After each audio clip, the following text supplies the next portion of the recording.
Hey, everybody. Welcome to another episode of the Mile High Game Guys board gaming podcast. I'm your host, Adrian. I'm Zach. And I'm Jeff. And we're back in the studio for the first time in like what feels like a month. Yes. Probably has been a month. Well, Labor Day and your shitty work schedule. Yeah. Yeah. That's only going to get worse. Yes, it is about to get worse. We have found that out, yeah. We thought there was a bottom, but then you're like, oh, no. Then you flip it upside down, and then it's, yeah. Yeah. Thankfully, it will not ever get worse than that. They did not realize, dear listener, that I will be rotating nights like every other month. Because normally you work 7 a.m. to 7 p.m. Correct. Or whatever.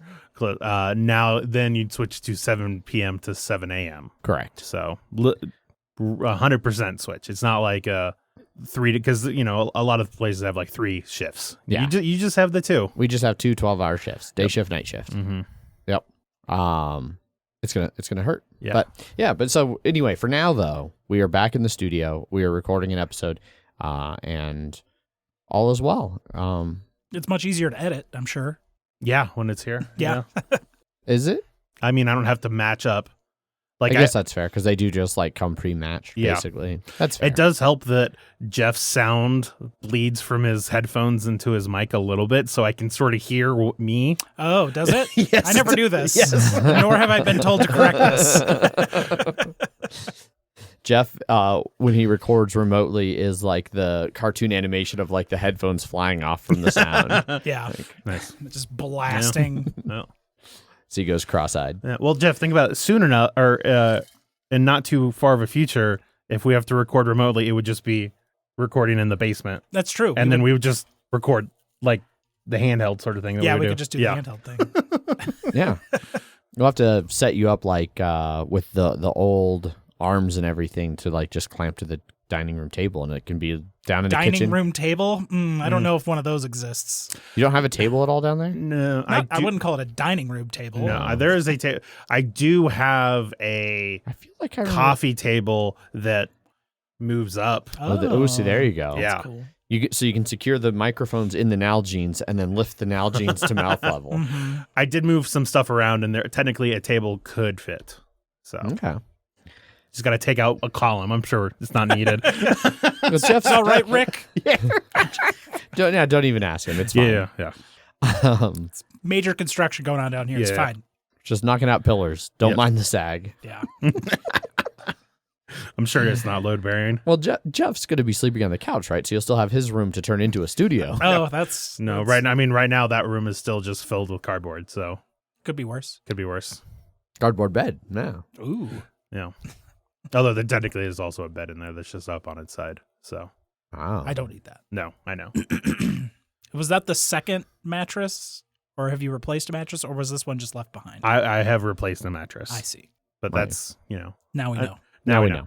Anyway. It's enough about not board game stuff. Yeah. Full several minutes into the show. This is a board gaming podcast, and we ostensibly talk about board games. So let's do that. Let's spend at least 15 minutes talking about board games. Yes. Correct. So let's talk about what we've been playing. And I'll go because I'll talk about a game that I played, I don't know, probably weeks ago. I had went over to a friend's house. They had a hot pot dinner for us. Nice. We did big group hot pot. So their parents, one of them is she's Chinese, and her parents had given her a second hot pot, so she had 2 hot pots. So we set up 2 hot pots. We had a nice hot pot dinner. Are you sure it's not hot spot? I'm pretty sure it's not hot spot. Sorry, that's just an attorney's general joke. Yes. I understood. Thank you. And then after, But you didn't laugh. So that, I felt like you didn't understand it. I You didn't laughed for the camera, but not like verbally.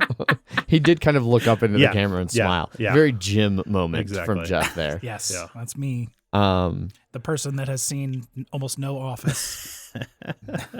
oh The condo is the only place I ever watched The Office.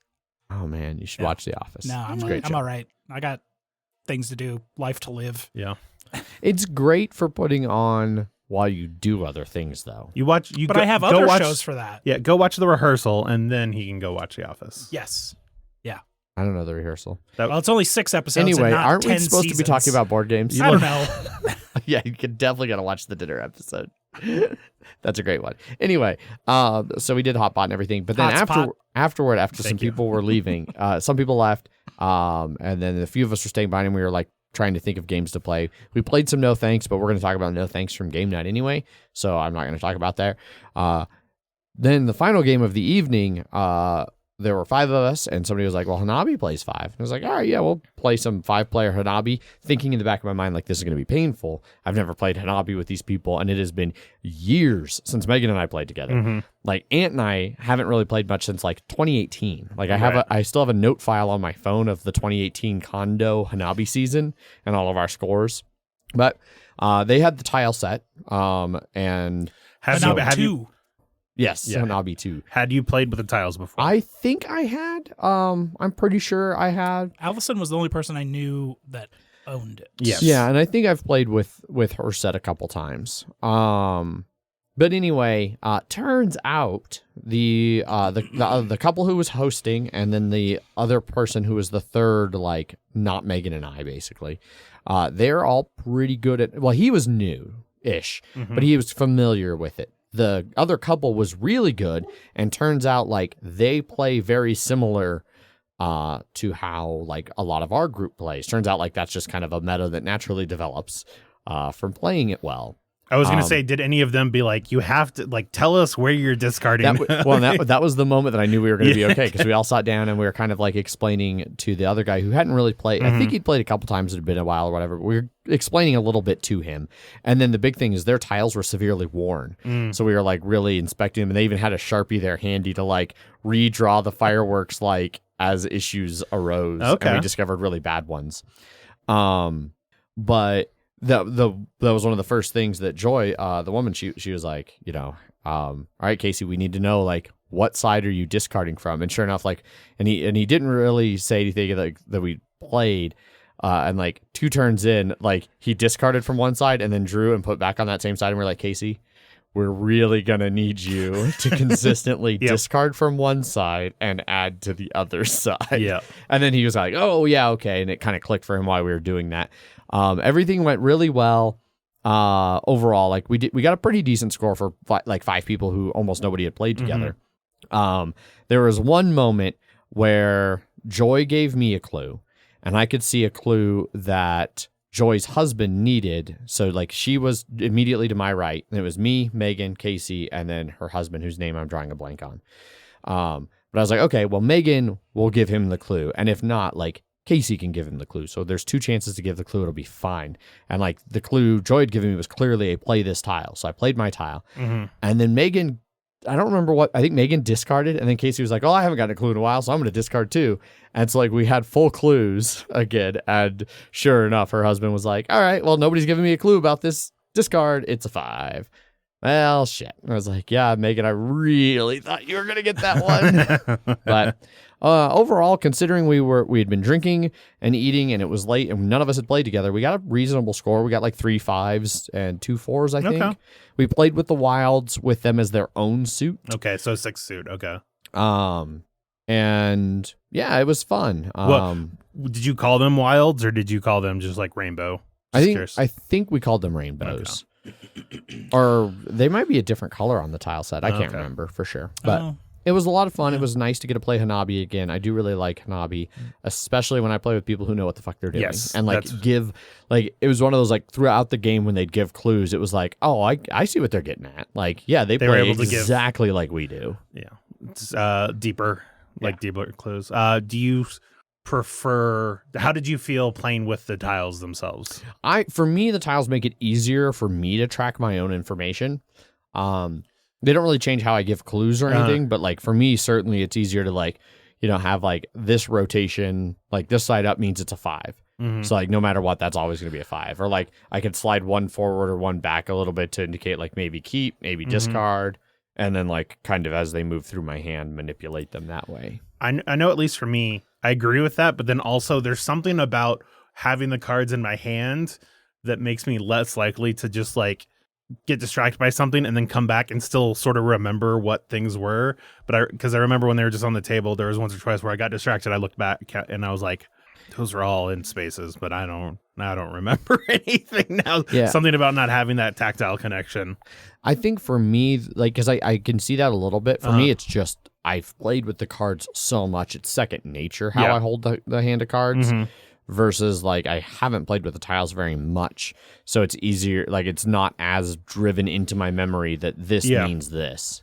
So do you think you would, if some, like, I think one sort of, do you think it's too far to go with the tiles? Because you can manipulate them in like more space. You could even just be like, these are threes, and then like actually have like a 1 through 5 like sort of rows almost. Like, were you playing? Was anybody playing with something like that? Not that egregious. We were playing like on a back little patio table, so like we didn't have space for that, and I wouldn't want to play that way, because similar to like playing the mind and just doing the like count like 100-second count per round and play when your number hits the count, like, you know, like, yeah, you can game something out like that to an extent that you'll be flawless, but that's not fun. So don't do that. Don't do things that break games. Okay. So yeah. So that was Hanabi. That was, like I said, several weeks ago. It was fun.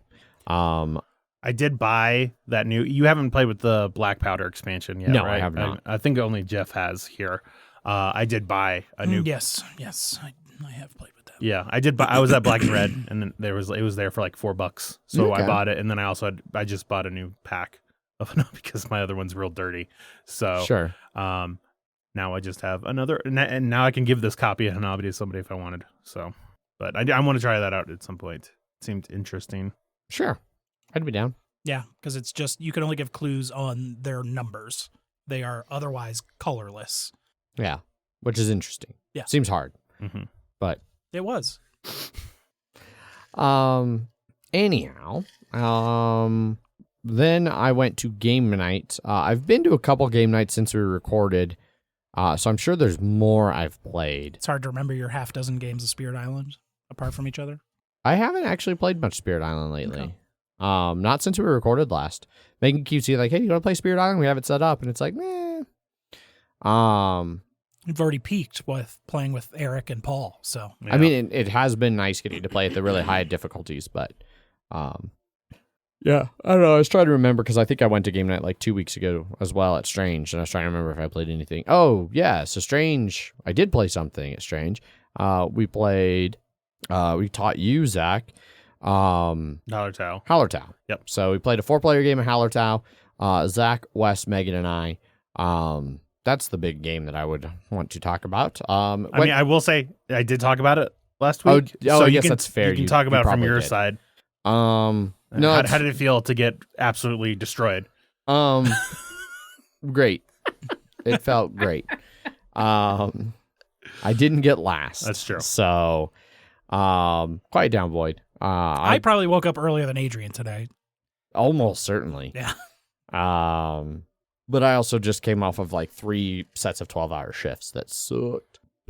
Okay, then yeah, I guess I didn't even consider that you would have talked about that last week. So, had you played with that jewelry deck or the? I had not played with the jewelry deck or the other advanced deck. What did you think of them? The jewelry deck was interesting. I liked that, especially because jewelry is really powerful, as I'm sure you mentioned with the... I actually didn't even mention that. I'd forgotten. Oh, yeah. So it wasn't until like the third quarter of the game, or like after 3 quarters of the game had gone by, that like... It was either the end of round 5 or beginning of 6. Something like that, yeah. It was like... Yeah, jewelry just moves an entire box, and everybody's like, "Oh, we thought it was wild." And it was like, "Oh, no. It's like it's wild in that like it moves an entire thing for you, and it becomes very powerful late game when you need to move something and you don't have 5 resources to do it with." Yeah, and that makes it a lot more powerful then. So I thought the jewelry deck was interesting there because it gives you another use for that, like because otherwise jewelry is just great for like scamming things up. And then I didn't notice much of a difference in the advanced deck for the whichever one that was, the gate cards or something like that. It seemed, I looked at a little bit, we looked a little bit at the master ones, and it seemed like it just kept getting a bit more and more specific on things you had to do in order to use said card. Sure. But from what little I saw, that's the only difference. So then, I won't drag out a bunch of time out of that one. This week, Zach and I played all the same games at, I was going to call it Destigue, Berkeley Alley Brewing, where game night was. We played some No Thanks, introduced some new players to No Thanks, played a couple games. We discovered that Zach's No Thanks has very different chips than my No Thanks. So I remember a previous version of No Thanks that had regular sized cards and just had like the red tiddlywinks as like its tokens. And then, and I had a copy of that, but then I lost it somewhere. And so I saw they had a new version. So I got my No Thanks that has like more Go-esque pieces. Yes. But then I think you got yours after mine, and they made changes to those tokens again because the cards are the same. The cards were exactly the same. The tokens were similar. They just seemed like they'd been shaved a little bit on one side to make it a little bit flatter. They were a little bit smaller, but not dramatically smaller. No. Other than being thinner because, again, it had been shaved like flat instead of being more oval. Yeah. Which some people liked because then they sat nicer on the table. I mean, I will admit, like the other ones, they're rounded. They take up a little bit more space, but also I'm pretty sure mine wouldn't have fallen through that crack between those tables. We'll never know. People could just hold on. But with yours, they would have taken up so much more space in the hand that when people like Megan and Jeff had massive handfuls of chips, they'd have been like, I can't hold all these chips. Then maybe they would have thought twice about taking all of those chips. That's true. Maybe it would have been. Maybe that's where the subtle, like you're talking about, that many people, like you couldn't let things go around because someone would take it. Maybe it's more the hand space. Yeah. People underestimate how many chips they have left. I will say that's the first time I've played with 6 in a while, and I think the first time I ever played with 7 on that one. What'd you think? I mean, it's still mainly the same game, but it's like trying to let it bleed one round is a lot more than when it's 4 or 5. Yeah, especially like the really high number ones, because that's kind of the trick. Is with it getting 6 or 7 in one go around the table, it just runs the number up so much higher.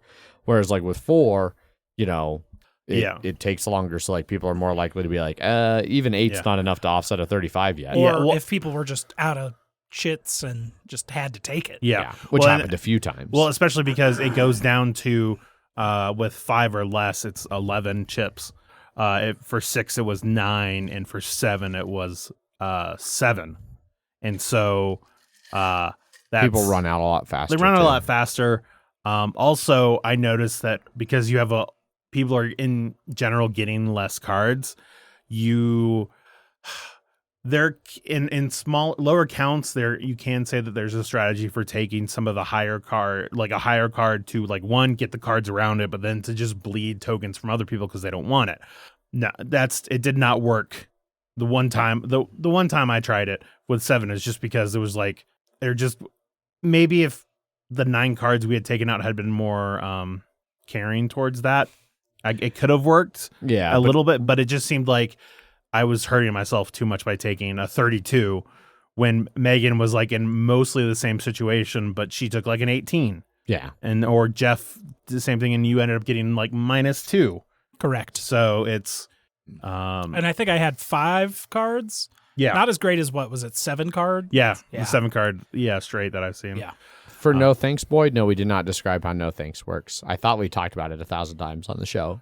Real quickly, for anyone who does not know how No Thanks plays, you have a deck of cards, 3 through 35. You pull 9 of them out randomly, and everybody gets a hand of chips. Zach went over like the changes a little bit depending on player count, roughly 7 to 10. 7 to 11. 7 to 11. And whoever is like the lead player flips a card over and it has a number on it, and you can either take the card and it goes in front of you and is added to your score. Scores are bad, by the way. Scores are bad. Or you can put a chip on it to pass, and you basically say no thanks. And then it goes to the next person who can either take it or pass. If they take it, they get all the chips on it. If they pass, they have to put a chip on it and say no thanks. Move it along. They don't have to say no thanks. Chips are worth -1 point, by the way. Yeah, so you need chips. Both they offset your score and they give you the ability to pass on high cards.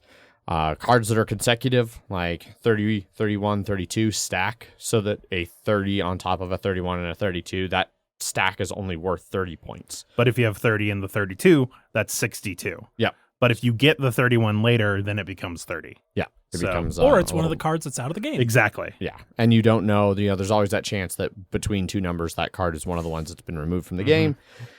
And so it's a little bit of a pushing your luck thing about like, can I push this around one more time and get it back to me with a bunch of chips on it, or will somebody take it, or, is taking that card worth a bunch of chips because it's a high card and it, a 35 with 16 chips on it is still, worth points. It's worth points, but it's still 16 points. So, yeah. So, so yeah, that's no thanks. We played a couple rounds of that. It was fun. Then we played. This is in no particular order because I'm actually way out of order at this point. Yeah. We started playing Ginkopolis. We were set up for a 4-player. I'd kind of taught, and then a new guy showed up who was like, "Hey, I'm new. Everybody else is playing games. Can I hang out with you?" And it's like, well, we literally just started this, so why don't you just join? Did a really quick teach for him. That felt like it was not enough of a teach. It felt like he did not understand the game at all. And then he won the fucking game. Yep. So good for him. Ginkopolis, I've talked about a few times on the show. You're basically, it's a little bit of a like Tableau engine build game, but mostly it's a like place pieces, little square pieces in the center to build up like a city. And so you can build out with construction, or you can build tall with urbanization, and then you're putting your little like resources. They call them resources. They should have called them like people or something, because then I describe resources as like other things in that game. Yeah, and it's confusing. But you pile them on there, and then there's at the end of endgame scoring, there's a little area control mechanism for like districts that are all grouped as one of 3 colors, like green, blue, and red. I think are the 3 colors. And so on your turn, you can basically play cards to either get more resources points, or what's the third thing you can get? Tiles. Yes. The building tiles. Or you can play cards to either expand the city out or build it up, and each of those do different things for getting more resources and things, or more cards, or more points, or whatever. Well, and building the city up will get you cards into your tableau, so that when you do things, you get more benefits from it. Correct. So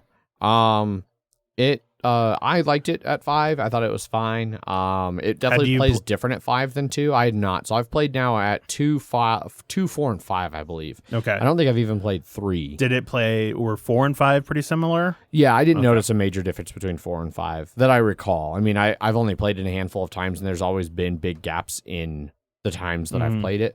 I really like it, which is why it breaks my heart. Like this one, it seemed like it was a miss for you. Yes. You were like, nope, I'm good. I don't think I ever need to play this again. And Wes was like, I'll give it a chance one more time, but I did not like this. I was like, damn it. And even Megan was like, it's fine. It sounded like she preferred, like she'd played it at 2 with you a bunch, right? Yeah, it's definitely a very different game at 2.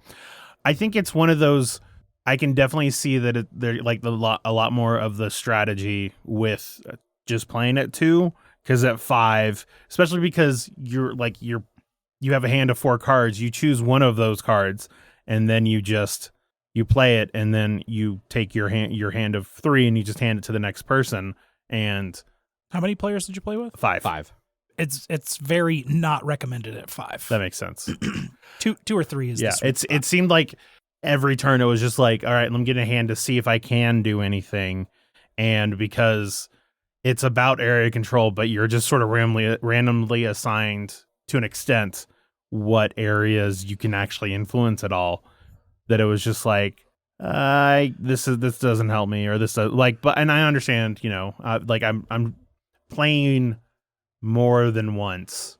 You can get around that easier, I think. Yeah, but it just had enough of this it had enough randomness that I felt like that in a way I couldn't influence what I was trying to, that I was just like, it just didn't connect. So yeah.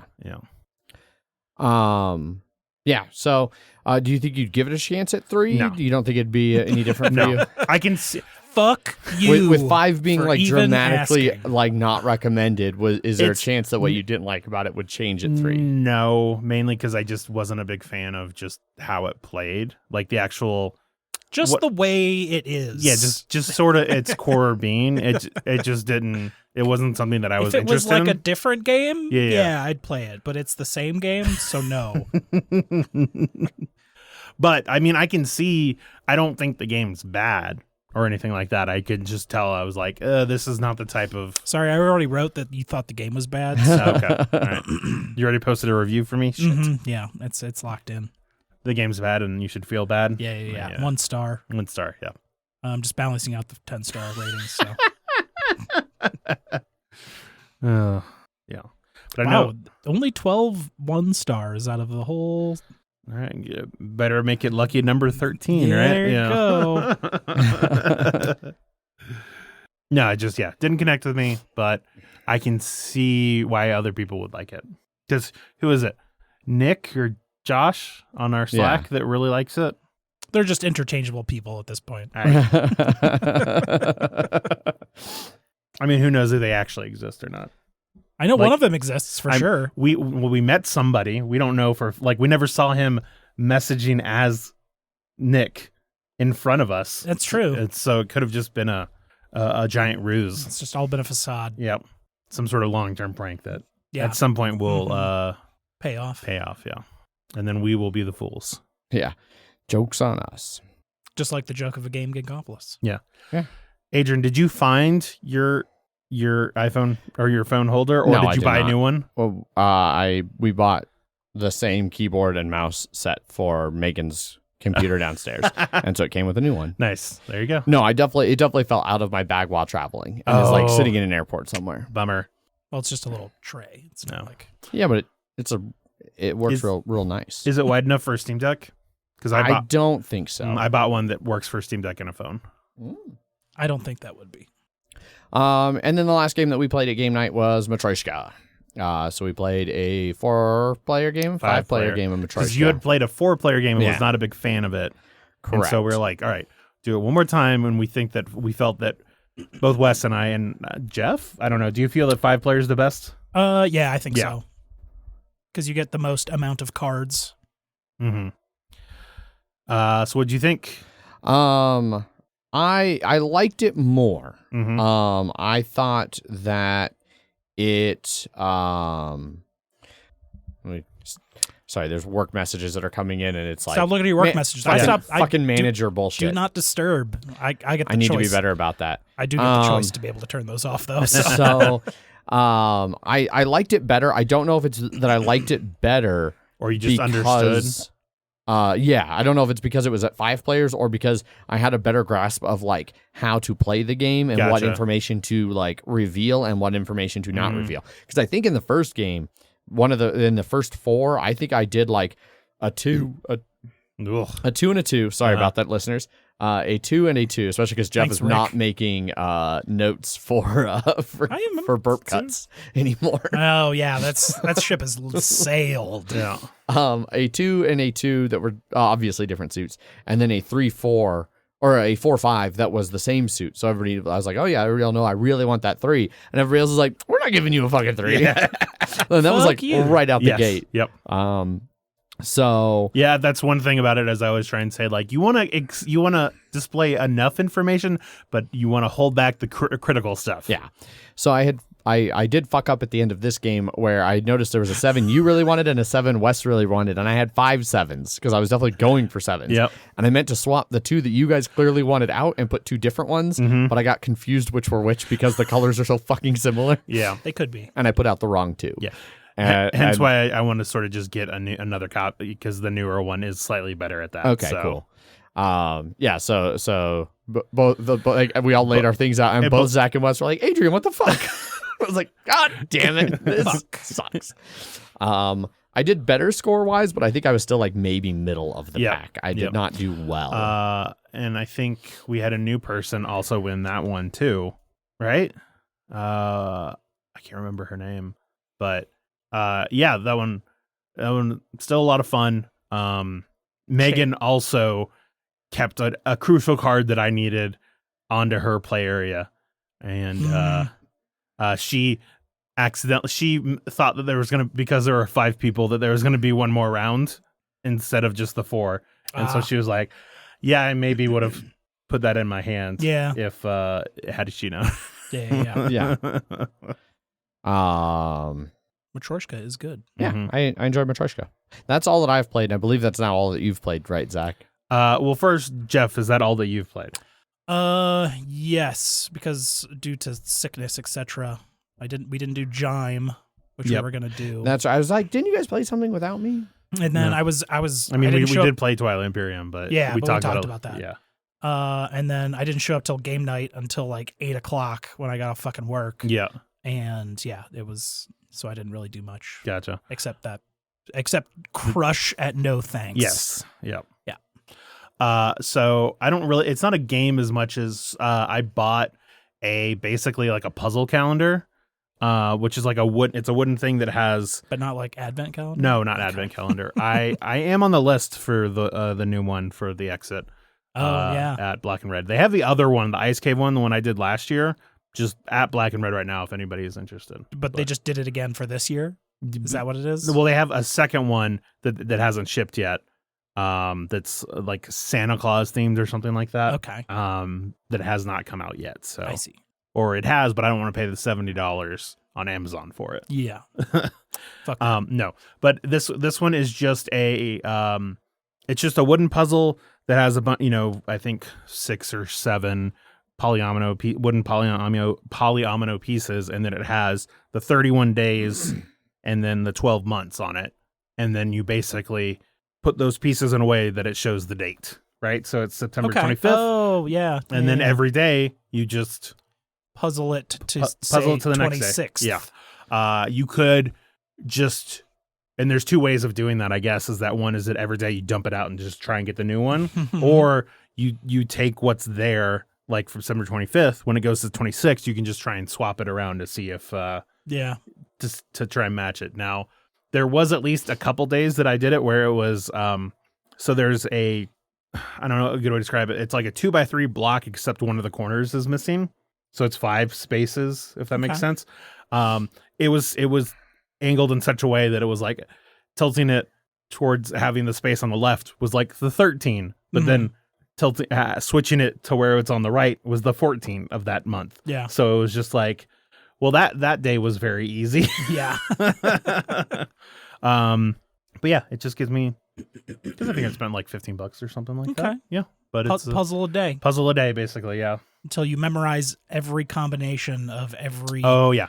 No, 1 through 31. When it next year, I'm gonna be like, oh, I remember how September went. Yeah. I remember how September went. Yep. But that's the only other thing I've played. Haunting. Yep. So I think that's we'll probably wrap up some board gaming. I think so. Move on to some banter stuff. Anyone do anything lately? Or I have been playing an absolutely ungodly amount of Timberborn. Okay. Are you playing That's on the one with the deck? beavers? I have not tried it on the deck yet. Okay. Although I likely will be soon. Yeah. So Timberborn is like a little city builder thing. But it's also a little Factorio-y where you have like a bunch of like factories and stuff. Yeah, so your little beaver buildings, some of them require power, and so you're just running like your own. Well, depending on which faction you play, because there's like 2 main factions. One of them is like the Ironborn, who've like they've forsaken. So the whole game is set in this post-apocalyptic world where humans destroyed themselves, and then beavers became intelligent and are living in this like post-apocalyptic wasteland with these like regular droughts that dry up the rivers. Are they still beaver size? Are they like big? They are. Well, it's hard to tell the scale, I guess. I'm going to say they're beaver size. Okay. Right. I assume they're beaver Anthropomorphic beavers. Like, are they walking on 2 legs, or are they still? Oh yes. Oh no, Okay. they kind of run around on 2 legs, but sometimes it looks like they're more like on 4 legs, like kind of doing their beaver gallop. One thing I didn't learn until I'd been playing for a while. Yeah. Until I'd been I can playing picture it in my head. I was like reading something about like beginner tips, and somebody was like, yeah, you can like draw your roads like through the river, like, and the beavers will still follow the roads because like beavers love water and can swim, and like beavers can harvest trees and metal and stuff even if it's underwater. And I was like, why didn't I ever fucking think of that? And like that has completely changed my city building game, that like a bunch of beaver stuff can totally be built in the water and they don't give a shit. Like some buildings don't work if they're flooded, like if they're underwater. Yeah. But like beavers don't mind. And like there's even a happiness like thing for like wet fur. Like if your beavers don't get water regularly enough, they get unhappy because their fur's too dry. So like having paths regularly run through your river is actually like a good thing. And you build dams and build lakes because the droughts come regularly. And especially when you first start, the first drought is like 3 days. And you can survive the river drying for 3 days unless you've just royally fucked up. But then, like, as time goes on, you can get droughts like that get up to like 9 days. And it's very hard for your beavers to go 9 days without water. Just like any animal Yeah, it seems struggle right. to go 9 days without water. Most animals, I should say. I struggle if I don't have water 9 days. So. Yeah. Luckily I'm able to substitute it with things that are just mostly water, like beer and coffee. Just what your body craves. Yeah. But it's been all right. I've been enjoying it. I also started playing The Last of Us again, which was just in time for the trailer to drop. Did you get the not the remaster or the definitive edition? I think I'm playing remastered. Is it the one that was made for the PS4 or the PS5? I don't know. Was it $70? No. Did you purchase it recently? Yes. How recently? Since I got my PS5. I don't. Well, that could have been within the last 2 years. It has not been within 2 Okay. years. Jesus, it's been that long since the PS5 came out? Yes. Yeah. I've had my PS5 for like next 6 month months. is 2 years, but I think I've had my PS5 for like 6 months, maybe. so there's The Last of Us, The Last of Us Remastered, PS3, PS4, and then they have a remake that just came out that is ground up. Oh, I It think just came out. I think I'm playing remastered. Okay. Because I think I got it off the like PS Plus or whatever. So there's actually a remake of that just released last month. Yeah. That's called Last of Us Part 1. That is a complete remake for PS5. Yes. Oh, see, because now I do think I think it's titled Part 1 now on mine. So that would be. Damn it. I don't know. I'm gonna have to check now. And you would have paid $70 for it. I did not pay $70. How good does it look? Is it like looks pretty good or like it looks really fucking The good? cutscenes look really good. Well, the remaster gameplay already looked looks pretty good. I know. I just said that's a difference between pretty good and really fucking good. I think it's pretty good. Okay, so I'm you have the assuming it's the remaster. remaster. Yeah. Because So why are you playing the remaster when you can play the remake? I don't have $70. Well, I do have $70. Yeah, you probably Yeah, have you- $70. But I didn't you have just to, worked 12 I hours. didn't have to pay $70 for this game. Yeah. And actually, right now, I don't really have $70. I am the brokest I've ever been because I bought my new Tacoma, which I now have a $700 a month car note. Woo! Megan's not working, so I'm covering most of the bills. I spent $3,000 on the fucking topper for the truck. Yeah. And I just had to drop $1,500 for an attorney for the prenup. Woo! So I have spent, like, since July, I have easily spent. I didn't spend $50,000 on the truck, but the truck has incurred a $50,000 debt roughly. It has been. You have a board game here that was $35 just recently, so it seems like you got money. Well, except somebody bought that for me, and I have not yet asked them how they would best like me to pay for that. There's a reason I brought it in here to remind me that, oh yeah, I need to make sure that Zach is reimbursed for this expansion he picked up for me on a random trip to Black and Red recently. For Twilight Inscription. Yep. He went for Twilight Inscription. He got me Feast for Odin Norwegians. Yes. Yep. Because we were shocked that you did not have the best expansion. Yeah. I played a little bit of the Wandering Village, where it's kind of like Timberborn, where it's sort of like the automated worker type people that you just kind of like flag what you want to harvest, etc. Except you're on the back of like a giant walking dinosaur. Okay. So you build your civilization on its back because the ground level is all poisoned by like mushroom plague stuff. Gotcha. But it's early access, so meh. Okay. Yeah. I've been playing a lot of Hades on my Steam Deck. Mm. I started I wanted to start a new file, and I saw that it was like, oh, you could do hell mode if you want. And I was like, ooh, what's that? And it's basically like you start at 5 immediately, like first run, or I guess technically second run. You start with 5 packs of punishment on. Okay. And they are specific ones that you cannot turn off. Mm-hmm. And then you can add to that if you want, but it does start it in hard mode. And I was like, man, I was playing like easily, 18, 20, 25, like having just 5 should be a walk in the park. But I had forgotten that by the time I was able to get to 5 packs of punishment previously, I had built up a lot of my skills and unlocks and weapon powers and things like that. Whatever the mirror thing is, increasing like the mirror powers that get you like double the health and lets you start with money and lets you regenerate health or extra dodges. And I was like, oh no. and especially is like one of the ones that has to be turned on is the thing that lets you get like a quick invulnerability after you've taken damage. That has been disabled. So there are a lot of times where it's just like, oh fuck, and then it just like a ton of damage hits at once and you get murdered. And you get murdered, and it's just like, oh god damn it. It's a lot of fun though. That was actually one reason I was a little late today, is because I had a good build going, and I was beating the duo Achilles and the Bull of Minos. Yeah. So I just beat them. Is it Achilles? I think yeah. Or not Achilles. No, not Achilles. Achilles. It's the other one. It's a douchebag. What is the douchebag and the bull? I forget his name, because Achilles is one of the people that you hang out with. He's your mentor. Yes. The Brad Pitt guy in there. So sure. I don't think I've been doing. Just had work. Theseus. Yes. God, he's such a dick. You've played Hades, right? Yeah, I don't think I got far enough to meet Theseus. Isn't it Theseus? The ship of Theseus? I've always thought it was Theseus. Well, I'm sure Kaiser can let us know. I'm sure he will. Yeah. You can play it again. It works real great on the Steam Deck. You just don't like roguelikes, right? I do not tend to care for roguelikes. Well, it's the best one. It is the best one. The only roguelike I have liked so far, like really, really liked, was Rogue Legacy. There's a second one of those now. There's one. I think it was Rogue Legacy 2 that I liked. Well, that just came out recently, so. Oh, then maybe it wasn't. No. I don't know.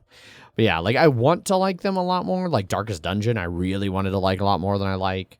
You just get frustrated and then rage crit? I mean, that's I wish I rage critted. I rage quit. Yes. I wish the madder I got, the more damage my players would do. Unfortunately, you're not the Hulk. So. They need like biometric controllers that can tell like what your blood pressure is when you're playing, and the higher it gets, the more power your character gets, just to let you feel the Hulk moment. Yeah. Like,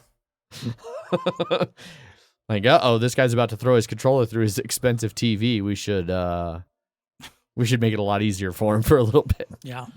I'm just waiting one of those days. I've never done that, by the way. I've never thrown a controller through a TV. I have, in my youth, spiked a controller like a football and had it explode into tons of little pieces. That's where floor slapping came from. Anger management is a valuable skill. I encourage everybody to learn it. Yeah, I'll just say if you have your Steam Deck, if you're mad, don't just do this. Yeah, don't twist. Don't twist. Is there have people done that? No, I have no idea. But I mean, I feel like that would be if it's gonna break. That's the way it's gonna happen. Oh, okay. That's it for me. I've got none. Actually, you know what? I saw the new. Well, not new. I finally saw Avatar in 3D. Oh yeah. Because when it came out, when it first came out, I want to make a joke that is not appropriate for audio. Yeah. What were those called? The shake weights. It's just like a shake weight. Yeah. That's not what I was thinking. I know. As made famous by South Park. Yes. Well, I think shake weight was made famous by the news anchor girl doing the shake weight thing, and then realizing what she was doing and making the interesting face about it, which then got it on South Park, which really blew it up. Yep. But when it first came out, my girlfriend at the time did not. She couldn't handle 3D, so I watched it 2D, and I'd always heard, Oh, it's got like it was one of the 2 movies that like had the 3D be worth it. That one and How to Train Your Dragon, which I had seen How to Train Your Dragon and I agreed on that. So since the second Avatar movie is finally coming out this year, they re-released the 3D of this one, and so I figured, you know what, might as well go. Also to beat Endgame Yep. back to number 1. Oh, in I'm box sure, office. yeah. As they want to do. So the Endgame's going to come back at some point, and it's just always going to, yeah. But I will agree, it is definitely one of the 2 best 3D implementations of those movies. Yeah. But also, I have no need to go see the new one in 3D. Like, after having not seen 3D movies in so long, I was like, oh, because you remember how fucking big they were for like 5 years after Avatar. I was like, okay, well, this was a novelty, but I don't need to go back to that again. But they did show a 5-minute preview clip of Avatar 2. And I'm like, it's going to look real pretty. Yeah, that's for sure. So. Yeah. I didn't think Avatar 2 was like, it was one of those, like, I didn't expect it to do like gangbusters numbers. And then I saw the numbers that Avatar just did, like, and it's re-released, and it's like, oh, well, maybe Avatar 2 will just continue to dominate the box office. Yeah. I also saw something recently where like James Cameron, I guess when he was working on Avatar 2, like the studio was trying to like limit something he wanted to do or something. And he was like, I'm the reason this building exists. Yes. Yeah. I will do what I want. Oh, 100%. Yeah. Yeah. But now that's it for me. Okay. Yeah, I'm trying to think. I don't think I have much else. I won't officially be ETM or engineering team manager, ETM for my company's, internal acronym speak, until the 3rd. So that's not relevant yet. But I am getting a promotion at work. Nice. Won't change my bullshit schedule, but that won't give me more money, but yay! At least not right away. It'll look real good on a resume, though. It at least recognizes the shit you are already doing. Yes. I now have the title to match the job I've been doing since April. Yep. Nice. I got invited to a Dead Floyd show, which is a Pink Floyd Grateful Dead cover band. Okay. So I did that on Saturday. How was that? I like Pink Floyd, but I don't really know Grateful Dead at all. Same. So it was like, I was really into like every other song. Those are 2 genres I'm surprised. Like, I'm not surprised that there are people who like both, because they both seem that they'd appeal to like trippy stoners. Yeah. But they are very different genres that I don't see how you would like combine definitely them. Played more of the like jammy Pink Floyd songs for sure. Okay. Ran into one of my coworkers there. Randomly? I had that Avery shirt on that we went to the Theater of the Mind. Oh yeah, we also did that. Yeah. I was going to bring that up next. Yeah. And he was like, nice shirt. And I was like, yeah, I work there. And I was like, oh yeah, you do too. But I did that after he went to the theater, David Byrne's Theater of the Mind. Yeah. How was it? It was good. Okay. It was $75, which I would also was it like $75 good? Your mileage may vary. Yes. Okay. I think it would be basically the stuff that is in there. If you already knew about those things outside of the context of the show, then it was a lot of like, oh, that's like, we had one person that was like, I didn't know any of that stuff. So that was all real cool. Others of us had seen a good amount of that. Like there would be previews and stuff on like Instagram. I think that's where I saw it. It's stuff that like is like playing with your mind, but you can see instances of that outside of like this sort of like brought a bunch of that stuff together and then had a like story through line through it. But do you mean like optical illusions, or like the there was Megan and I went to a thing at the Natural History Museum one time that was like about sensory experience. And one of the things was like a video clip, and I've seen it on YouTube even before I saw it at the museum, where it was like people like tossing a ball back and forth. Like there's like people with like black shirts and white shirts or something, like milling in a room, tossing a ball. And it was like, count how many people with a black shirt catch the ball or something like that. And then at the end of the clip, they're like, did you notice the gorilla? Uh-huh. And like Right, when you yeah. rewatch it and you're not following the ball and focused on that, there's a gorilla that like walks, does a circle in the middle of like a person in a gorilla suit, circle in the middle and then walks off the other edge of the frame. And it's easy to just totally miss that, like not consciously really recognize it if you're really focused on a different aspect of the video, like stuff like that, like kind of messing with your mind. Stuff like that. Stuff yes. like that. Yeah. But more interactive. Yeah. Okay. Like the whole thing. It would be like about you throwing the ball and to an extent. Yeah. So like there is a lot of us doing things. Yes. But it was still, I would definitely say if you were to go by yourself, don't go by yourself. It was good. It was good that we did it in a group. Yeah. Okay. I would say. Well, then I'm fucked because I don't know anybody else who's going to go do it. You can go So with Megan. Yeah. was 2 people enough of a group? Yeah. Yeah, I would say Oh, 2. okay. But I Yeah. just mean, yeah. Okay. Yeah. Go with someone else you are experiencing it with. Yeah. Okay. But so each of the experiences is its own custom room that they've built. Sure. And those rooms were fucking awesome. Yeah. Like the way that they built them, like some are more bare than others, but the way they just sort of laid everything out was like fucking insane. Mm-hmm. The rooms were very I wanted to hang out in the rooms more Yeah. and like look at everything in them. Because they were very cool. Yep. I will I'll spoil one thing towards it just because it affected us afterwards. They gave us. Have you ever heard of miracle berries?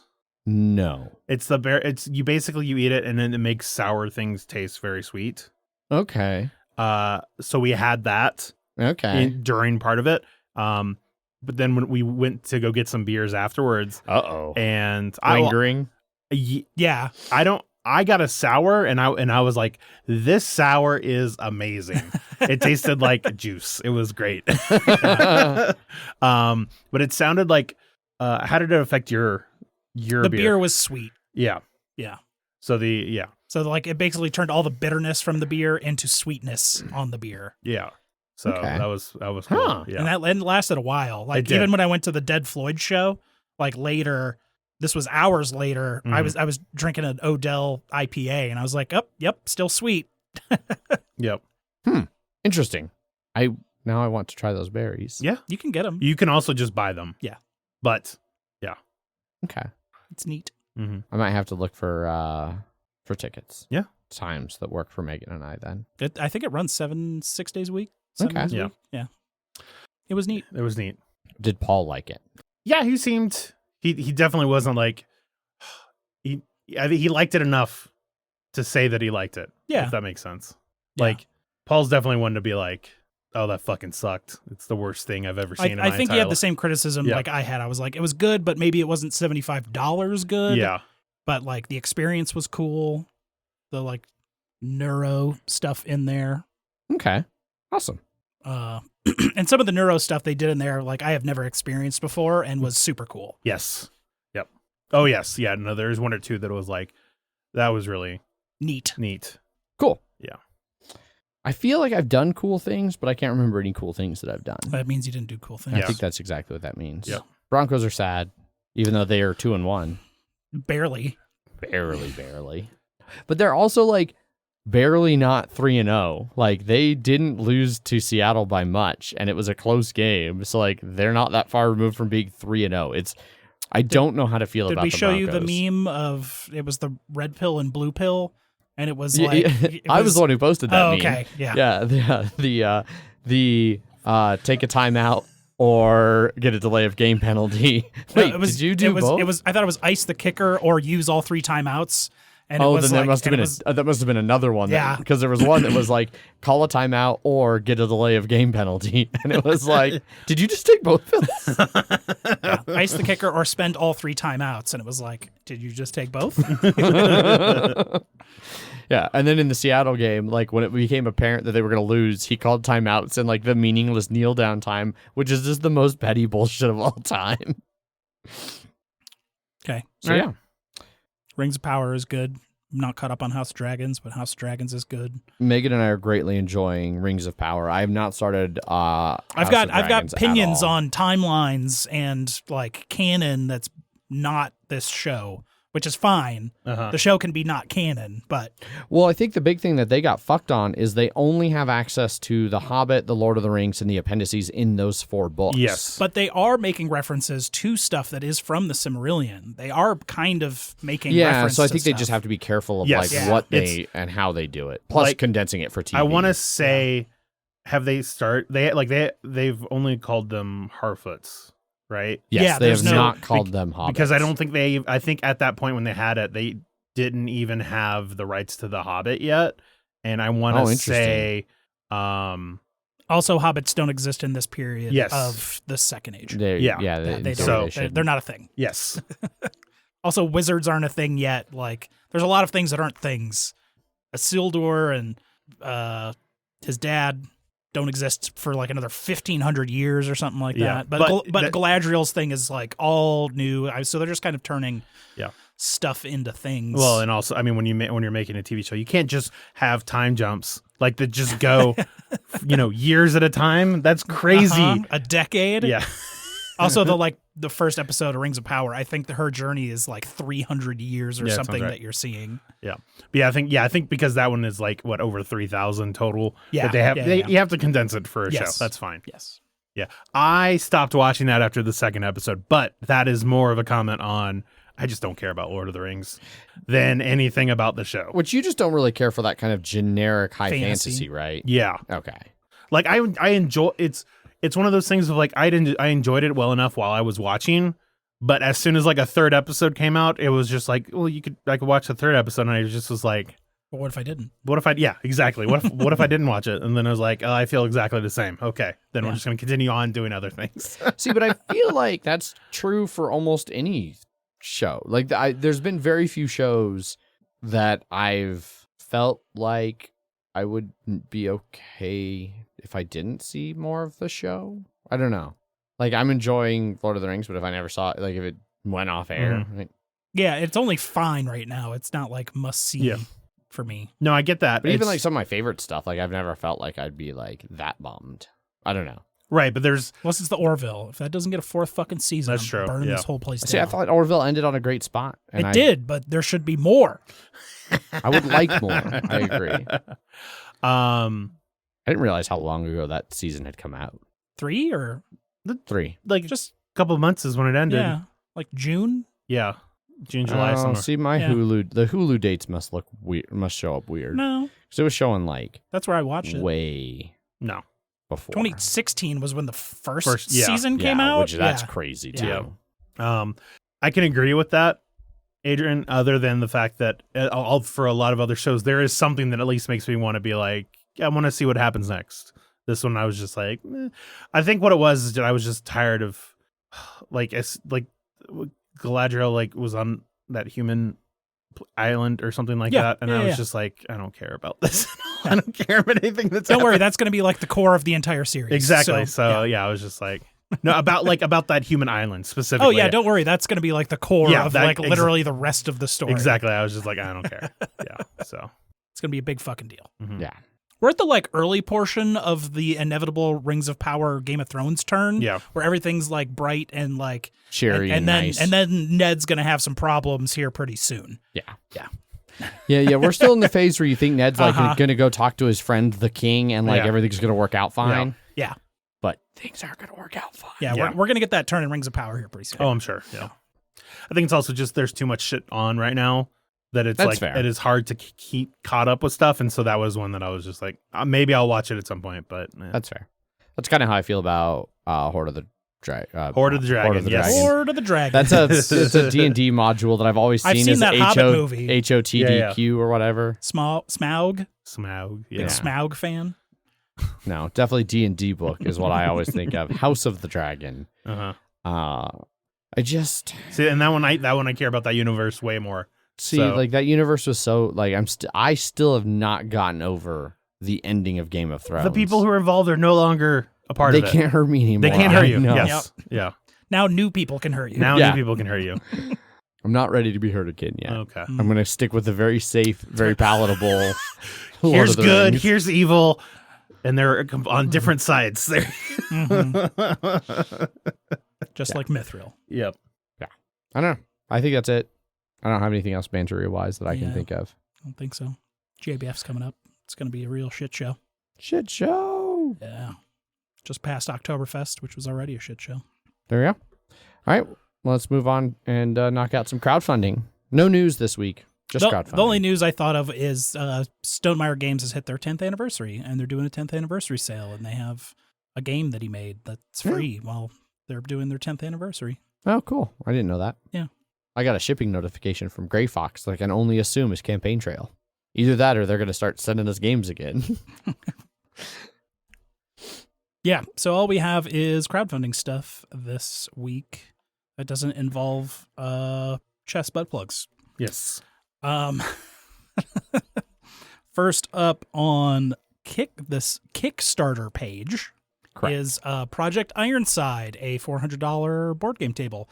Almost $3.8 million of its $50,000 goal, 4,400 backers, 2 weeks left to go. You can pledge for this for about $400 with some additional add-ons for like modular bigger tables. Yeah.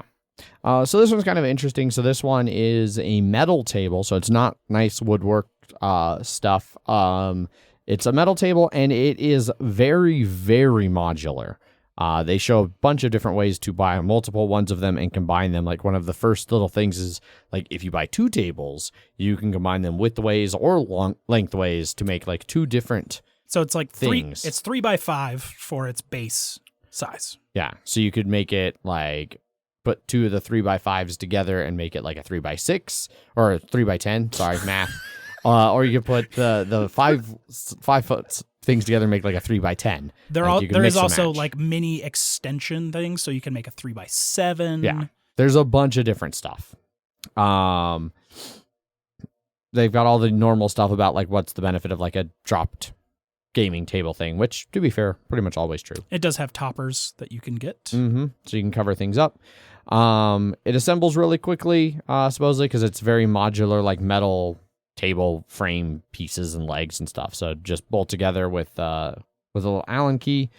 They say a custom Allen key. I bet it's not custom. I bet it's like just about a 4mm. Is what I'm going to guess. But that's a 4mm Allen. It's unique, just like everybody else, sort of. Exactly. They say it's like great for conventions and events. So like, there's definitely a little bit of a marketing towards like, hey, do you do these things where you need a bunch of tables that can be rapidly rearranged? Which, I mean, I could see like if you ran an event like that and had a place to store a bunch of disassembled tables for the entire rest of the year that you're not running your event. Yeah. Sure. I mean, look, I'll just say this: that first Mile High Cabin Con, John brought a gaming table. Oh, and from Kansas? From Kansas, and that thing was a pain. It seemed like it was a pain. Not too bad to put together, but it still seemed like if you could disassemble it like that, it would make it a lot easier. Yeah, that's fair. It looks a little bit like and I don't know if this is just for the extender that it uses the rods or if the entire table uses the like rods. If you go up, it looked like they had the rods right there. Oh, yeah. So it uses like a bunch of rods across the middle within like a thin like base layer and then the neoprene on top of that. So it's a bunch of different pieces that all assemble down together. Yeah, they got a bunch of photos of it assembled in various configurations. The other thing that they don't really like address here is like, if you don't want to have a seam in your neoprene, you're going to need to have like different massive size neoprene for the different configurations. Get a 3x10 neoprene mat. Yeah, that seems fine. Yeah. Well, they talk about like the rail width and stuff and the height and all the different things they used to determine the sizes they went for. Modular little clip-on things for the edges. Yeah. For dice trays. One of the things that I think is particularly cool is that the toppers, when you're not using them as a topper, there is like a leg set for long and short legs, so you can use them as like a side bench for like putting the box tops on. It doesn't look like it would support someone sitting on it. They're pretty thin legs. Or the shorter ones, they show them using them as like raised platforms. Like if you're doing D&D, you could have your like map up above and then have room underneath for like your player sheets and dice and stuff. Oh, that's pretty cool. Yeah, which I've thought that kind of stuff is really cool. I've seen that on a few different Kickstarter type things, as like little raised platforms that you can use with your gaming table. Yeah. Yeah.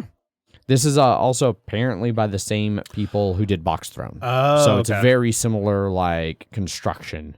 as box throne. So if you went and got the box throne, those are like the Kallax, but metal and for like Kickstarter thing. And they're very similar there. About like individual games having their own slot in a shelf versus like different cubby areas. Also, there's a bag you can get for the table, so you can carry the entire table in a bag, which is cool. Does it say in that area how heavy the table is disassembled? I don't know, Adrian. Maybe try to scroll down. I'm getting there. They've got 3 different colors for it. That's for the neoprene mat. For the table itself, the 3 colors are Brilliant Black, Wondrous White, and Bravest Brown. Does it say if you could connect 4 of the tables together so you could have a 6x10? It does not that I saw. I assume you can, because one of the pledges is 4 tables. Yeah. It's also like 4 for 1,600, which is not bad. Yeah. Yeah, it comes out to 130. I don't know. I mean, it's about the. I mean, it's about the same price. Yeah, but it's you still save $10-11. Yep. Like, yeah, they have add-ons for little like component bit trays that are. Those were another Kickstarter that I remember talking about at some point. I mean, this just seems like definitely a good like lower cost. Yeah. One as compared to if you don't want it to be. Like, you can get, like, a nice wood top on it, which is good. But, $400 for a gaming table is a lot better than, like, $800 for the cheap, the cheap, expensive ones. Yeah. Keep in mind, shipping ranges from $160 to $500. Shipping a table isn't free, Jeff? Yeah. What? So is it a heavy metal table? No, that doesn't seem right. USA, UK, Hong Kong, and China get the $159 price. Yeah. It's neat. It's pretty cool.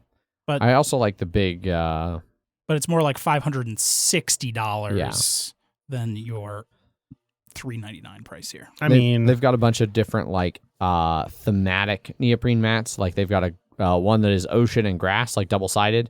Then they've got a Mars and Cosmos one and a desert and ice one. Okay. Ooh, perfect for a game that's not out yet. Yeah, for Frosthaven. When are people supposed to get this? The table? Yes. Yeah. I was like Frosthaven. I think it's shipping. Estimated delivery July next year? July 2023. Okay, that's not too that's bad. probably first wave. I would suspect. Yeah, I haven't seen anything specifically indicating waves, but with as many as they've had, I bet it will rapidly. Yeah, they just say here earlier pledge, earlier delivery. I mean, it makes sense. Yeah. So yeah, and then with 3.8 million, is that what you said? Yeah. Yes. Then, so what I'm hearing is that we should buy 4 of them for the podcast for Cabin Cons. Pretty much, yeah. Or 2. Yeah. But still, might not be a bad idea. Might not be a bad idea. They look cool. Yeah. I like the modular transportation. Yeah. Indeed. Anyways, moving on to this next. Wait, does it come with coffee table legs, or is that like an add-on? I'm positive it's an add-on. They're not giving you anything for free. There's a conversion kit. Okay. That's kind of cool, too. 6x5 coffee table. Sorry. That was just very funny to see. Like, I've got room for a 6x5 coffee table down there. Yeah. Barely. Maybe. Probably not. All right. Next up on Kickstarter. Next up on Kickstarter is the Fox Experiment. $488,000 of its $50,000 goal. Almost 5,900 backers. Only a couple days left to pledge this one for its most popular pledge of $100. Yeah. So this is the latest from Elizabeth Hargrave, who did Wingspan, and it's published by Pandasaurus Games. And this is based off of a Russian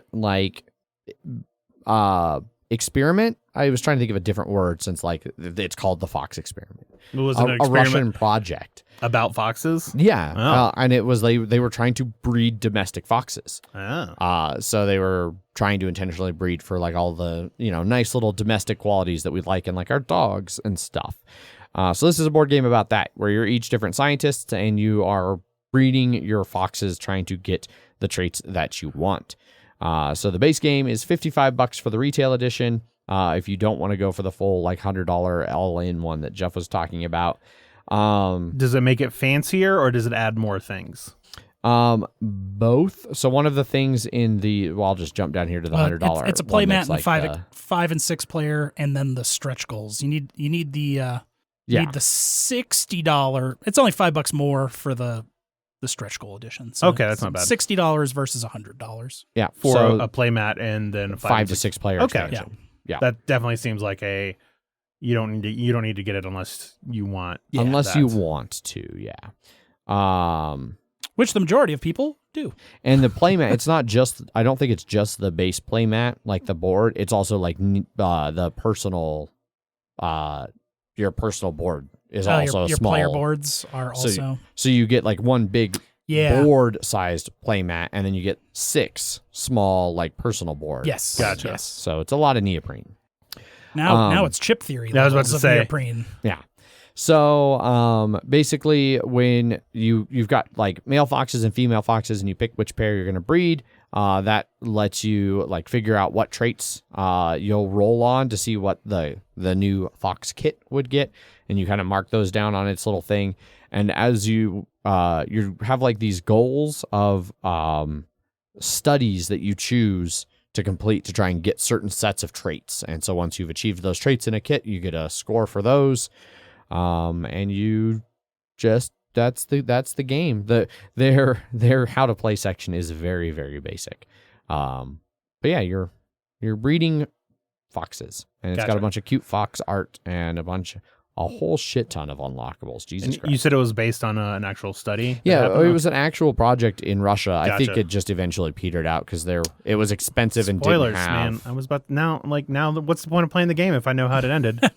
Well, maybe you can do better than they did and actually get a domesticated fox, because that was the problem. Turns out, like, domestication is a very long process. Yes, you can speed it up a little, but the fox just need to do it like how cats did it, where they're just like, we're gonna domesticate ourselves. Yeah, we're just gonna hang around you enough until we're eventually just domesticated, or just get Chris Pratt to train. Ooh, that's true. Them. Did anybody ever try putting their hand in front of the fox's nose, like in a stop sort of motion? Yeah. And you got to kind of crouch exactly and cup it. And you got to get. I think there was a finger cup. I don't think it was a flat. And you'll be racing along with velociraptors. Part of the pack. About halfway through that movie, you're good to go. Yeah. But what if they like attacked via laser sight or something? Right, because by the time you can point a gun that shines a laser sight, why not just shoot the fucker? Yeah. At least in the third movie, there'll be no evidence. But with a bullet, you leave so much evidence. But with a dinosaur, there's no evidence because the dinosaur eats them. So and no one would ever know. Who could be sending dinosaurs to eat people? Boyd, I do not believe that the Fox experiment will contain any Rick Fox or Michael J. Fox references. Sorry to break it to you. But what about Jamie Foxx? Not that I've seen. Okay. But yeah, so that is the Fox experiment. Just a couple days. Got to be on the ball with that one. It's very popular. Yeah. Moving off of Kickstarter, but continuing crowdfunding. Yes, continuing crowdfunding. Now we move over to GameFound, and then this one is called Pueblo. Very well funded. Well, not super well funded, but like 41,000 of its $15,000 goal. 821 backers, and just over a week to pledge this one, which you can for like $40. Yeah. So this one is just kind of a small little, I guess maybe you'd call it an abstract block placement game. So 2 to 4 players, and basically you have these little blocks that are, we couldn't figure out a word to describe them. So like, it's like a 2x2 square that's like tilted halfway. Yeah. So it's like at 90 degrees. Yeah. You twist half of it up 90 degrees. So it ends up like you've got, if you stuck 2 of them together, you'd have a cube. Yes. If you aligned them. Basically, it's like 4 squares. 2 of them are horizontal and 2 of them are vertical. Yes. And they're connected. So. Yeah. So each player has a bunch of those, and then there's some neutral ones that are like the white color. And on your turn, you place one of your blocks or one of the neutral blocks, and then you move the little chief token around the outside of the board 1 to 4 spaces. And then wherever he stops, any faces that are facing that direction, those players' color, like the player who has that color, loses points. 1 point for first level, 2 points for second level, 3 points for third, fourth, so on. So the goal is to try and place your color of blocks into the little building that you're making without ever letting the chieftain see your colors. This is a low score wins the game. Ideally, you don't want the chieftain to ever see your color.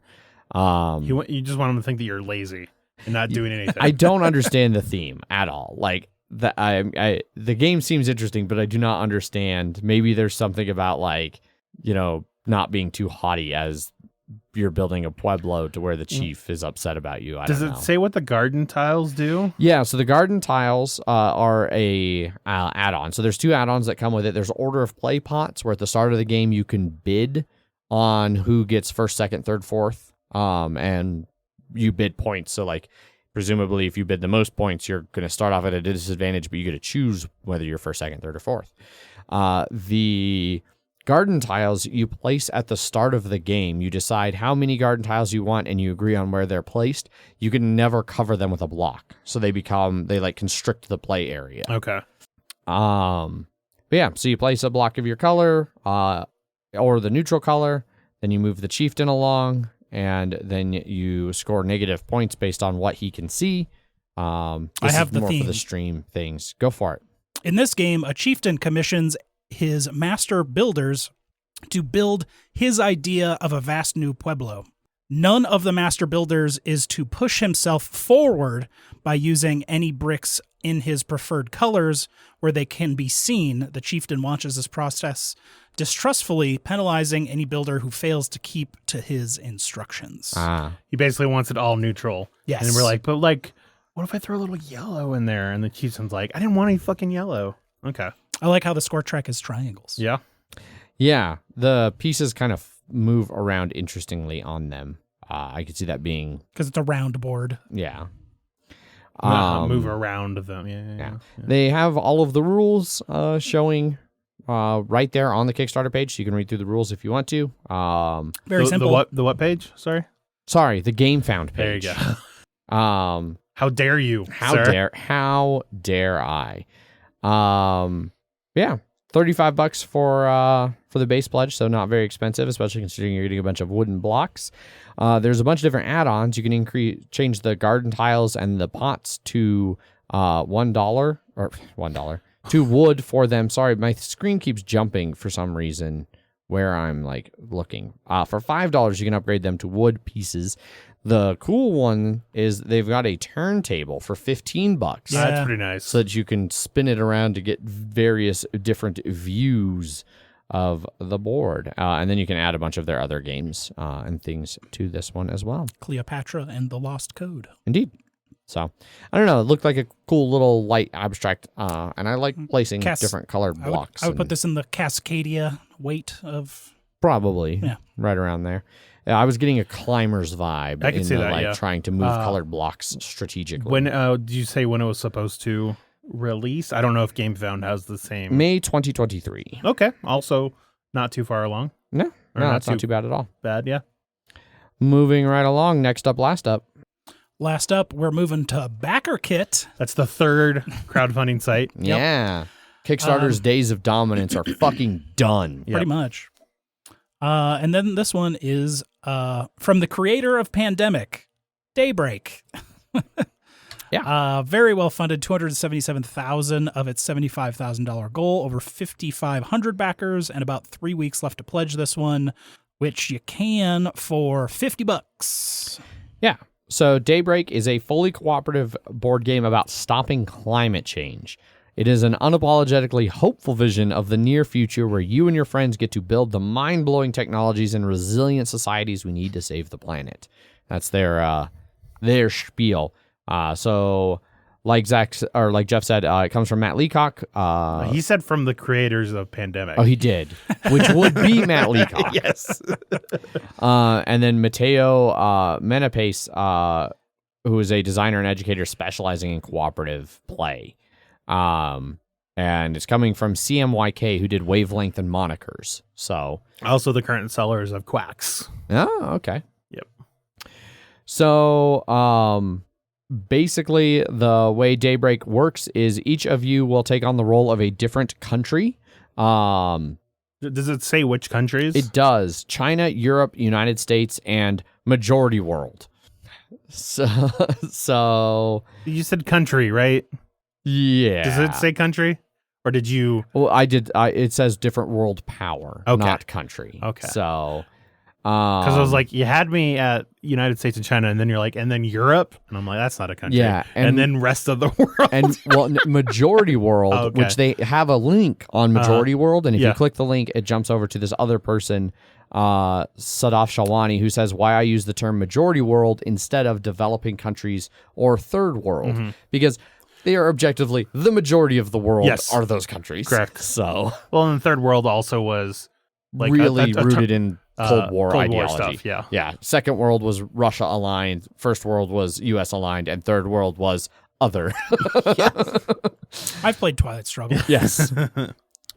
So essentially the way the game plays is like you're each of these different world powers, and each at the beginning of the game you're like just churning out carbon cubes. So the cubes represent your carbon emissions, and there's different things all over the board like forests and oceans that can capture some of that carbon, but any carbon that is not naturally captured goes on to the giant thermometer track at the side of the board. When it is completely full, you get a new little thing that raises your global temperature. The more temperature increases in 0.1 degree Celsius increments, you flip more crisis cards, which are all based off of actual damages of climate change, and they're things like displacement, global financial crisis, things like that all happen more and more often. To combat this, you are basically trying to green your Energy economy. production. I was just thinking, like, theme-wise, I was just like, oh, Matt, like, it's like, all right, well, I've handled the pandemic. It's a thing now. So now we got to do climate change because that's going to be coming. So I got to make that ready. Yeah. He's already got the game about building the rocket ship to get out of here, though. That's true. Yep. Each of the player boards are a little bit different. So, for instance, the U.S. has a massive source of U.S. emissions or transportation, which is because almost Americans have like almost 2 cars per person on average, because we're fucking crazy. How many cars do you have? We are down to 1 car per person. Oh, you finally got rid of that? Oh, wait, no, it is sitting out there. Yeah. Yep, sure is. Yeah, but it doesn't run, so it's not doing any emissioning. Okay. Well, if you want anyone to crush it into a cube, I can let you get you in contact with someone. Oh, you got a cube? I got a cube crusher guy. I got a cube guy. That's what happened to my last car. Do you get anything for crushing your car into a I cube? got like $500. Oh, really? Yeah. Yeah, I might be down for that. Yeah. I was going to donate it to the Catholic charity. No, I got money. They needed to make sure the original catalytic converter was there, but I got money. Cool. Anyway, so Also, you should donate it to NPR, like not the Catholic Church. well, so brief aside. So I donated one of my last vehicles to the. It's not the Catholic Church. I see. It's a specific Straight to the Pope, right to the it's a Vatican. Specific. Here you go, Pope. It's a specific Catholic nonprofit here in Denver I see. that takes the cars and uses them to run an automotive repair school for homeless people. That's And then neat. at the end of the program, once you've like earned your certificate of being a mechanic, you get to keep one of the cars you've worked on. Okay. So it also helps provide cars to like homeless and less fortunate people, because like that's a major barrier to getting employment Yes. is having transportation. Yep. So Way better it's- than just giving it to the Pope. Yes. So I'm not just giving it to like my local archdiocese or whatever who's covering up child molestation. I'm giving it to a Okay. specific charity. Okay. That makes That sense. just happens to be Catholic. Gotcha. Yeah, I get that. No, that sounds good now. Yeah. Yeah. Um, Now I'm just imagining just a junk pile in like half of fucking Vatican City is just like a car Junkyard. lot. It's like, these are all the popes. What do I want to take out today? Different Pope mobile every day. actually, you know, photos never really capture it, but the Vatican is actually walled with junk cars. Yeah, that sounds right. It's how the gendarmes protect the Pope. Yep. Although I think gendarmes are actually not at all the Pope's guards. That's like the Swiss guards, Swiss police. I don't know. How Anyway, could you I'm lie sure to us? I'm sure Kaiser will correct us. We just won't believe you, and then Swiss Guard. Swiss Guard is the Pope police. Are they? Yeah. Oh, I didn't know the Swiss protected the Pope, Pretty sure. because the Pope's not in Switzerland. The Pope's in the Vatican, Yeah. which is in Rome. Okay. Protects Cool. the Pope and the palace within the territory of the Vatican City. Okay, cool. Well, there you go. I was right. Is the Swiss Guard actually Swiss? Or is it just a name? Continue with Kickstarter and I'll continue doing research. All right. So the game uses like card play stuff. So as you're like decarbonizing your countries, your powers, they have the different little card icons on them that stack to create combos and things. So you can stack them up to get like all of these different electrical tags or like different types of energy generation, like wind power or what have you. They don't really go into detail about what all the different tags mean here because that would probably take forever. Yeah. But it seems very Terraforming Mars-esque in that regard. And they have QR codes. You can look up each one of the different things. And I think that's more like if you want to learn more about like universal public transport, Yes. scan this QR code. So like it's also educational. Yeah. Game. All right, Jeff. What do you I was got? going to wait till the end of the Kickstarter, So but I do know the answer. So yeah, you can power up existing actions or completely cover them up with something new. Like you can, the examples they give here, like, do you revive Europe's nuclear industry or double down on reforestation? Do you focus on creating walkable cities or use those tags to electrify everything instead? Decisions like these are at the core of Daybreak. Handrails, electrified. Yes. But yeah, It's also completely sustainable. No plastics in it. No plastics, no textiles. donating $1 per backer to leading environmental and climate justice nonprofits. The entire game is 100% open source. Yeah. And all wood and paper are FSC certified, which I'm not familiar with FSC, but they say that means they will come from Forest responsibly Stewardship Council. Yeah, responsibly managed forests to provide environmental, social, and economic benefit. Cool. And then 100% open source. So there you go. Did you say when it was supposed to come out? Or does this have a date on it? I'm not used to looking at things that aren't laid out exactly the way Kickstarter. You aren't used to this site that this is the first time you've ever looked at it? Timeline. This is also definitely the first time I've looked at backer kits thing. May 2023 is the ships to you. Sorry, I just saw it's on a boat. Yeah, crowdfunding begins today. It's on a boat, motherfucker. Don't you ever forget. Yep. It's on a boat and it's going fast and I got a nautical theme. So at 5,000 backers, they have already unlocked a free web edition of Daybreak, so you'll be able to play it for free online. I really hate the way that this website also keeps wanting to jump wildly, like feels like pictures are loading or something. Yeah, I don't know. It is very frustrating. Next up at 6,000 backers is screen printed tokens. At 7,000 is double 2 times crisis cards, and then 8,000 there's a challenge card deck. There's articles from the New York Times, Polygon, and Wired. Did you say how the shipping was for it? Shipping, that is the next section that I'm scrolling down to. Shipping to the US will be $10 or less. Shipping to Canada will be $15 to $20. All shipments to EU, UK, Canada, Australia will include VAT and customs, so there will be no hidden charges, but they do not mention how much it will cost. It will definitely be a normal shipping rate and not something shocking, we promise. We'll be charging shipping in the Pledge Manager after the campaign closer to the ship date.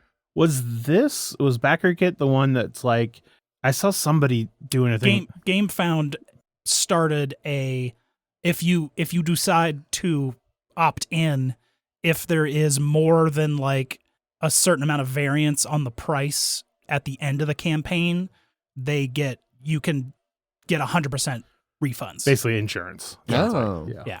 So if something like Darkest Dungeon, where it's like, pay us another $70, you're never getting your game. You'd be like, I'll just take all my money back. Thank you very much. Yeah. And it has to be within a certain percentage. I think it's like more than 10%, maybe. Gotcha. Okay. So if you agree to pay $140, then it can go up $14 before you'd have a chance to pull the ripcord. Yeah. So, okay. But you have to opt into that in the first place. With the people running it. So if they don't opt in, then you don't get it. But okay. So the campaign has to say, yes, we're doing this. Okay. Yeah, well. But there are campaigns that are doing it. So. Yeah. I think it may then become a thing of... I mean, yeah, I almost would stop backing any campaign that didn't do that at that point. Yeah. Cool. But yeah, that's the last of the crowdfundings. Daybreak was that one over on BackerKit. Yeah. which it still says beta at the top. Kit beta. I think 'cause this is the GameFound first one. GameFound was beta for a long time too, Yep. but I think that one just launched. All right, Jeff. What's the answer? The Swiss Guard. You have to be Swiss citizen. You have to have participated in the Swiss military, and you have to be Catholic. You Okay. have to be Catholic Yes. to be in the Swiss Guard? Absolutely. I mean, okay. Now, is this just the Swiss Guard that guards the Pope, Yes. or is that Yeah, the only thing the Swiss Guard does? That 'Cause I sound- imagine the Swiss Guard like the Swiss National Guard. No, I like, think the that's Swiss Guard is the Vatican City. Like, Yeah, that's what they're. Okay. It's that's the title of the group, but you do have to be Swiss. Catholic single males with Swiss citizenship, basic training with the Swiss Armed Forces, and can obtain certificates of good conduct. Interesting. Well, there we go. I do not like that picture. Uh, This one, the Winchester Mystery House yep. one. They're I was sworn looking in. at the other total of 7 games that are currently on. They're only Backer sworn kit. in on May 6th, the anniversary of the sacking of Rome. okay. All right. Hey guys, don't let this happen again. Yeah, I guess. Here's been your fun Swiss Guard facts. There we go. Swiss Guard facts. Yeah. So Paulo from Paulo's Corner over on YouTube commented on episode 277, Knee Deep in Planets, aka last week's episode. When Adrian doesn't show up, the show is 1 hour and 30 minutes. It's clear that Adrian talks a lot. I suppose that is not technically incorrect. I do talk a lot. Yeah. Yeah, that's going to be it. And it's only an hour and 36 on this episode. So I talked for 6 minutes compared to last episode. Yes. So that's not even 10% of the time. Yeah. Insurance wouldn't cover that. No, it sure wouldn't. No money back on this episode. Thanks for everybody for tuning in. If you would like to get a hold of us, there's a bunch of different ways to do so. You can send us an email. Emails at milehighgameguys.com. You can find us over on Twitter, @MHGameGuys. Zach_MHGG. Jeff_MHGG.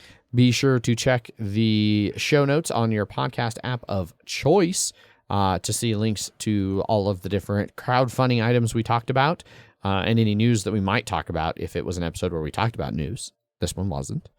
You can also find links to things like our Slack channel or our Board Game Geek Guild number 2731, where as I understand, I missed out on fan feedback You did. for the first time in years from Yes. BGG on last week's episode. So you can go, you can always like find one of our more obscure ways to contact us, leave a message, and then see how long it takes us to notice. Yeah. That'll Jeff, be a fun game you should for go everyone. open up that Instagram, see if anybody has said anything to I don't us. think so. Yeah. But yeah, that's gonna be it for this episode. Well, we'll dally here in case Jeff finds a long lost Instagram message. It's just gonna be a spam bot or something in his inbox. Get a fair bit of those in the Mile High Game Guys Twitter these days. Yes. I'll have to figure out whatever the password is. Okay. Oh, well, we're not gonna We're- wait for that. Yep. Thanks everybody for tuning in. I got a new phone. I have to log into everything again. Yeah, that's frustrating. As always. As always, I've been your host, Adrian. I am still Zach. And I'm Jammy Jeff. Bye. Bye. Bye.